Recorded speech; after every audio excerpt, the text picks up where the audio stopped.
Today, we're going to continue learning about why we have Martin Luther King Jr. Day off. So, today I'm going to read to you, we're going to continue on our history. So, we started with where we had slavery, and now Abraham Lincoln, we heard that Abraham Lincoln, after the Civil War, he had freed the slaves. So I think it's important for us to hear about Abraham Lincoln. So we're going to do a picture book of Abraham Lincoln.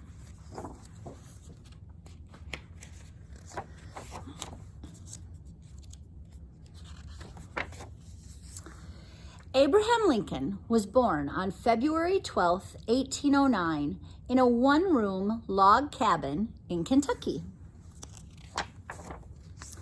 Abraham and his older sister Sarah helped in the house and on the farm.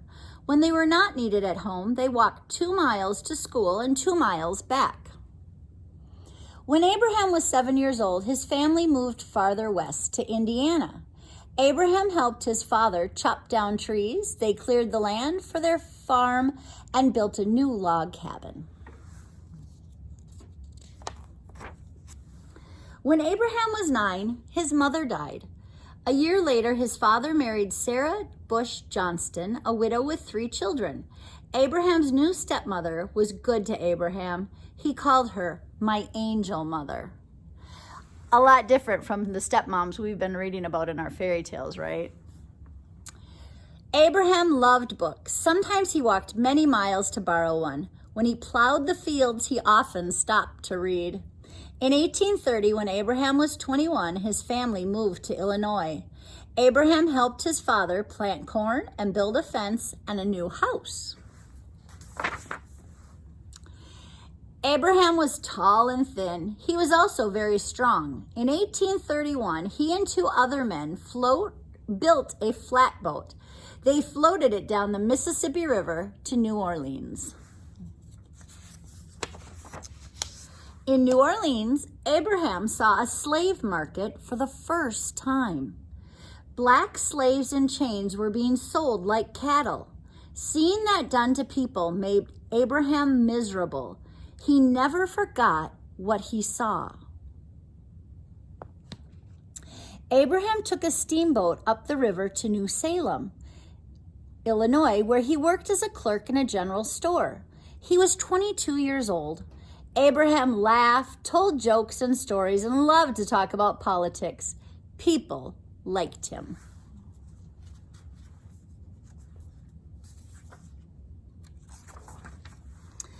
In 1834, Abraham Lincoln began to study law. 2 years later, he became a lawyer and moved to Springfield, the new capital of Illinois. Abraham ran for public office many times. He served in the Illinois legislature. For 2 years, he was also a member of the United States House of Representatives. In Springfield, Abraham fell in love with Mary Todd. She was lively and smart. They were married in 1842. They had 4 sons, Robert, Edward, William, and Thomas.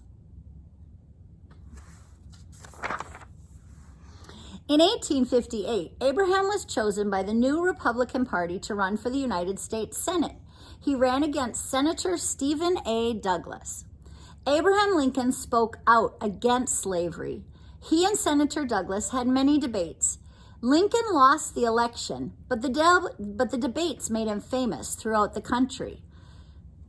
In 1860, Abraham Lincoln ran against Senator Stephen A. Douglas for President of the United States. This time, Abraham Lincoln was elected. So notice, he didn't beat Douglas the first time they ran against each other, but he tried again. Remember, try again. That's our growth mindset. When Abraham Lincoln became president, there were more than 3 million black slaves in the southern states. Voters in the South were not happy to have a president who hated slavery. Soon after Abraham Lincoln was elected president, 11 southern states withdrew from the United States. They formed their own government, the Confederate States of America. So this is what we've heard about in our Harriet Tubman book, that the southern states did not like that they had a president who hated slavery.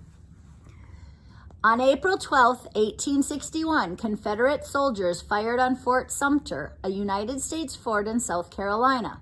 The war between the North and the South, the Civil War, began. Abraham Lincoln led the war to keep the country united. So he said, no, you don't get to leave the Union. You don't get to stop being part of the United States. So this is why they went to war. During the war, Lincoln wrote the Emancipation Proclamation. It declared that all slaves in the Confederate States were free. In 1863, Lincoln spoke at Gettysburg, Pennsylvania. His speech became known as the Gettysburg Address. He said, "Our government, of the people, by the people, for the people, shall not perish from the earth." So he's saying, I'm not going to let this happen. We have to stay the United States of America. But he also wrote something. Now, this isn't the amendment to the Constitution. That'll come later. This was called the Emancipation Proclamation, and it said slaves would be free. But the South didn't recognize that yet. In 1864, the North won some important battles. Later that year, Abraham Lincoln was re-elected president. On April 9th, 1865, the war ended. The South surrendered to the North. The war had lasted 4 years. Many had died.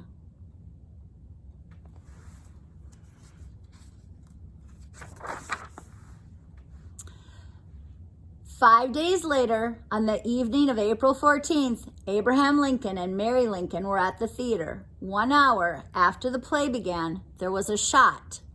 John Wilkes Booth, an actor who favored the South, had shot the president. Lincoln died the next day. So a lot of the Southern people were not happy that the South had lost the war.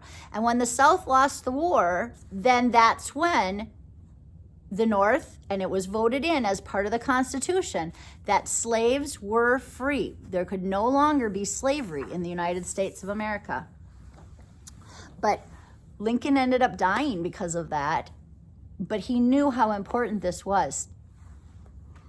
A train carried Abraham Lincoln's body to Springfield, Illinois.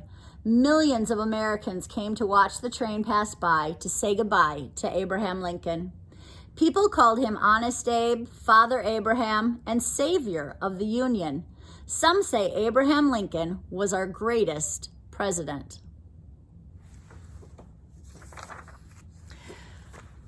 So we're going to move ahead in our timeline tomorrow on Monday, and we're going to read about Rosa Parks and the bus.